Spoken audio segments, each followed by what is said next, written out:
Bakı-Şamaxı yolu buz bağlayıb, gecə saatlarından etibarən bölgəyə yağmağa başlayan qar yollarda çətinliklər yaradıb.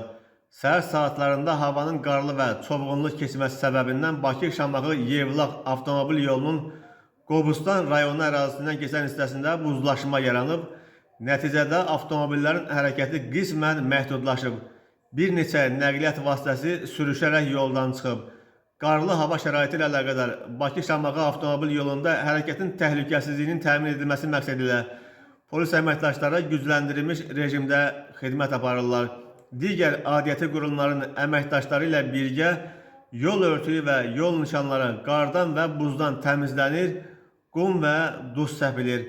Sürücülərin mənzil başına təhlükəsiz şəkildə çatmalarını təmin etmək məqsədilə zəruri tədbirlər icra olunur. Yer gəlmişkən, Milli Hidrometeorologiya Xidmətinin məlumatına görə hazırda ölkə ərazisinin əksər bölgələrində yağıntılı və küləkli hava şəraiti müşahidə olunur.